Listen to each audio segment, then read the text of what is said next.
Okay, hello everybody. This is Dominic. I'm going to be hosting the meeting today. Today is September 3rd. Before we start the meeting, I just want to cover a few points. All meetings, all InstructLab community meetings are governed by the InstructLab Community Code of Conduct. So make sure to follow those. Just essentially be nice to each other and respect each other. All of these meetings will be recorded and they will be posted on the InstructLab YouTube channel. At the end of this meeting, we will link the video of the meeting to the document. So if you miss it, there's no worries. If you don't want to be on camera, then you can just turn it off. We don't judge. You can also join the meeting via phone if you don't want your name displayed as well. And if you don't want to speak, then you can also just use the chat function as well. If you do want to speak up, use the raise hand feature so that we can answer whenever. But if you're on phone, you can't do that. Just join in on a conversation whenever you find it suitable. And we also have a name attendance list for each meeting. If you want to put down your name, please do. It's nice to have the statistics on who joins and what we can add to the agenda as well. So just looking through the agenda, there has been a podcast by IBM talking about democratizing open source AI. Does anybody want to speak up on it?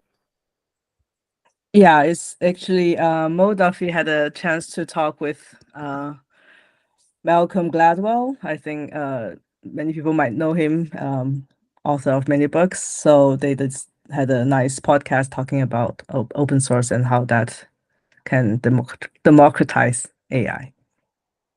Have a listen. Yeah, will do. The InstructLab CLI version 18 or 0.18.4 has been released 5 days ago as well. Does anybody want to give an update on that? Nathan, are you on the call? Yeah, let's just a brief update. Yeah, go ahead. Yeah, the details are in the changelog, but basically this was just sort of a minor Z-stream fix. We're still planning on a lot more new stuff in 0.19, but yeah, this is just we actually sort of related to this. We had a conversation within the maintainer team about maybe not doing announcements for all Z-streams unless it was something that was a particular note. So actually, I don't have the link to the PR. It's in the CLI repo, but Charlie put up something to update our release documentation around that. So if folks are interested, you can take a look at that as well. I think it might be good to still announce on Slack, but maybe not necessarily have an announcement email for every minor release. What do you think?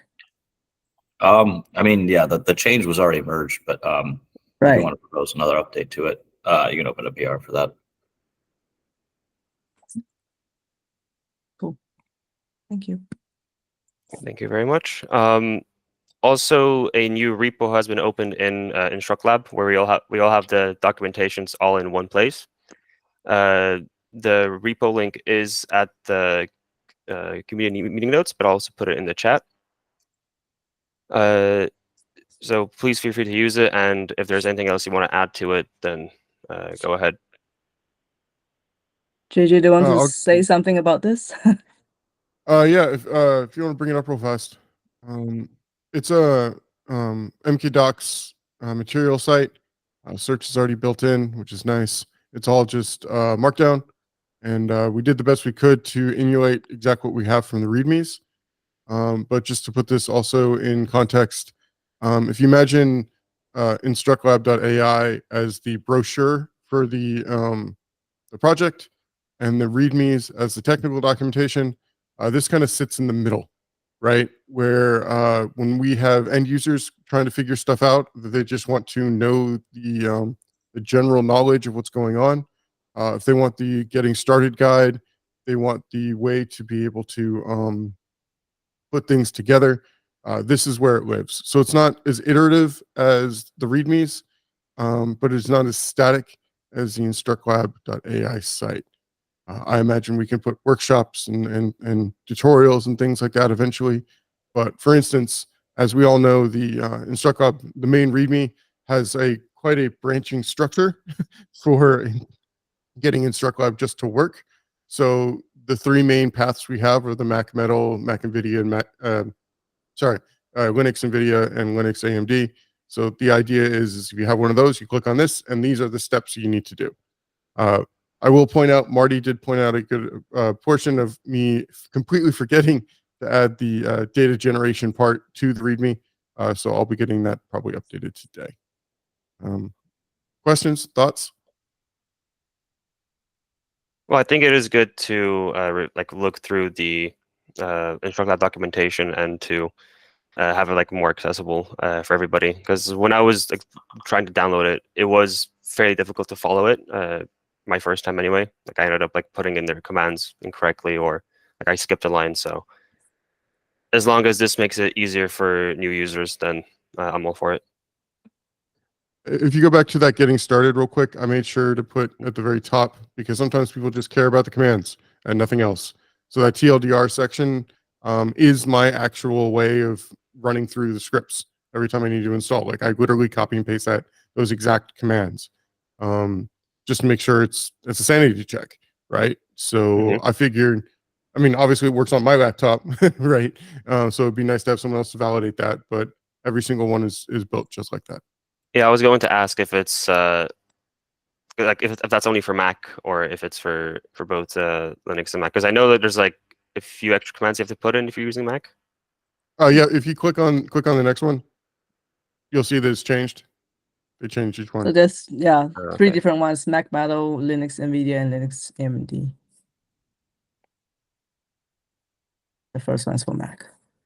So you see the commands are different.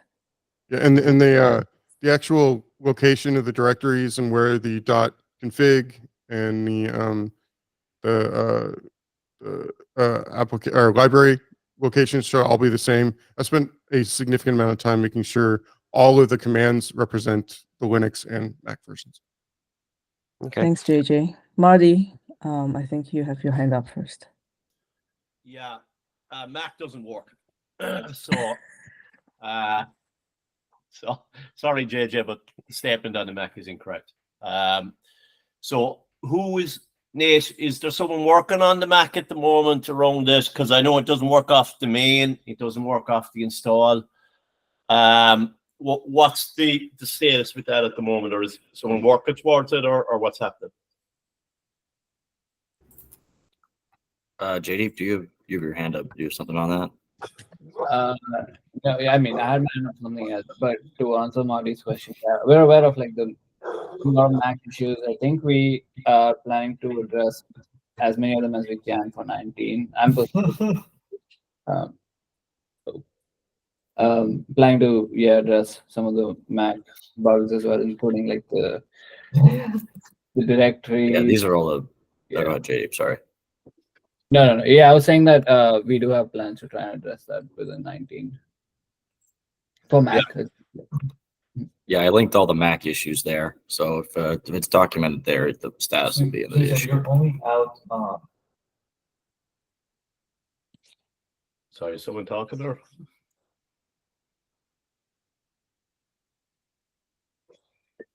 I will say that I was able to actually get it to work on my Mac M3 last week.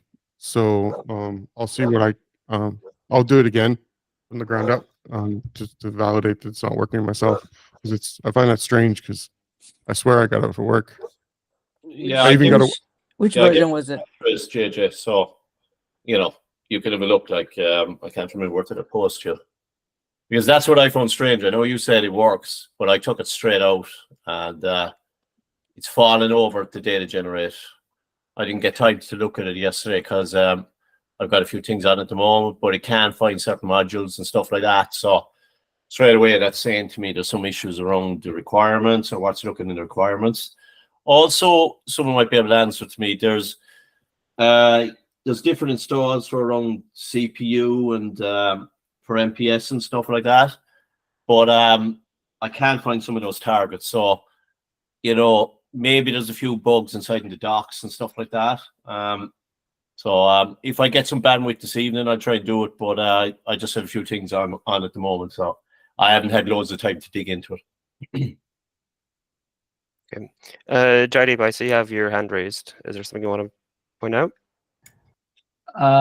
Yeah, I have a separate issue. I don't know if you want to continue talking on the current one, or we can move on. We have nothing else to add with the Mac, right? So we can go on with your issue then. Okay, thanks. Yeah, I'm only kind of just seeing the new. I guess it's a new docs repo.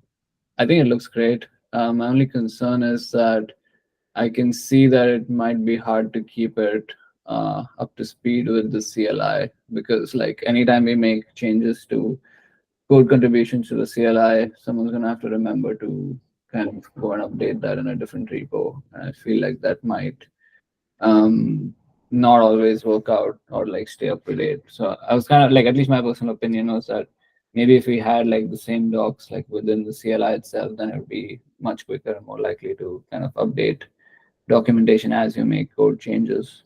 I don't know how others feel about that. That is something that we did like we partially discussed on. But JJ, you said it best. Like you gave the reasons why you were for this being included. Yeah, just to say it again, if you imagine this kind of sit between the README and the InstructLab.ai site, if you look at InstructLab.ai as a brochure, and then you look at the READMEs as a technical documentation that iterates quickly, this sits kind of in the middle, where it's the, if you will, the end user, not the developer, but the end user of someone who's trying to be part of the community and understand the different paths to be able to use InstructLab. One of the biggest challenges is that if you go to the READMEs, they're confusing, right? Like they're just, I'm not going to pull any punches here. If you are coming from nothing and not understand what you're looking at, there's so much information that it's overwhelming. The idea is when you want to learn about the project as a whole, as you can see, if you go to the site, there's also the community docs inside of there. There's code of conduct inside of there. It's a place that we can have not as iterative changes inside of the READMEs, but for the end user, the ability to understand. Like I even have the moderation guides in there, right? So if you imagine the READMEs as a place that you would update the options for the CLI and things like that, that's great, awesome. But when somebody needs to actually use, it's not a feature that you would use on every single day. That should live inside the technical documentation. That shouldn't live in the end user documentation in this site. Does that make sense, JD? Yeah, I mean that's fine. That's all fair. I'm not against having it or anything. I'm just wondering if it needs to be its own separate repo, or can the read the docs website be generated or like rendered from like a subfolder in the CLI or something? Because my only concern is keeping it up to date with as things change. And I think that if it's in the same repo and you can update it in the same PR as like the code changes, we can actually probably do a much better job of keeping that up to date. That was really my only concern, and the site looks great. Yeah, the biggest challenge is well, the way that it is right now, no. The answer is no. Mainly because it's a bunch of markdown docs that we're bringing all the repos together. So it's not just the CLI, right? You got to work about all the other ones, and there's still docs that are sitting out there that are conflicting, right? So right now it's just a static site with a bunch of markdown inside of it. Maybe there's a theory that we could probably, copy out and put it inside of there or something, like create a little script to do it. But that would also mean that your formatting would also have to fit this one too. For instance, this formatting for the important or tip is different formatting than GitHub and MK Docs material. So it looks really weird when you do that kind of stuff. So it's not easy by any standard, unfortunately. Okay, no worries. Thanks. Is there anything else we want to add to the topic, or? Okay. So then the community model build status, is this regarding Merlinite and Granite, or? So I wanted to bring everyone up to speed on where we are with the CMD. We started last week. We have successfully built 3 candidates. We've published the report to the actual PR. Do I have it open here? Yes, I do. Give me a second. Oops. I'm gonna put it in the chat. Right there. So as you can see there, when we build the branch, we'll name it the date that we start the kickoff and the release candidate. We'll call it 00, something like that. So it's very obvious. It's at the top. If you want to bring it up, you're more than welcome to. This is very verbose right now. Julia and myself and I are going to try to build out a way to make it a little bit more automated. This is all done by hand, unfortunately. Then after that, we are going. I have a staging location that I can actually publish these three models at, host them behind VLLM, and then hopefully by the end of the day have an API key of some sort attached to it, so I can reach out to the 3 different people who put the different PRs in, or I think 3, ask them to respond to it and give them a week to validate against the models to see what they like. Right now, it's very manual. I acknowledge that, and it sounds like there's going to be emails going back and forth. But this does cost money to host this stuff, so we needed a place to put it. Eventually, we'll get the bot to talk to it and a few other things. But my goal is by the end of the week, we actually have a real build of that, which will hopefully by tomorrow, we'll have a release process doc that put into the dev docs of what our thoughts are, because it turns out that we've actually stumbled onto something that we want to have a larger conversation about. So before we actually release it, we want this dev doc to be discussed to make sure that we understand that this is the process that we're going to be doing moving forward. Questions or thoughts?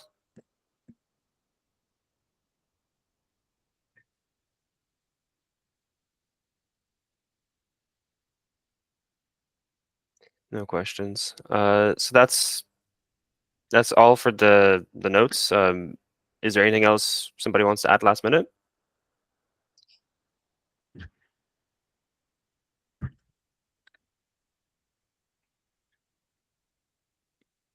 Okay. So I'm going to end recording there if that's all right. Thank you everybody for attending.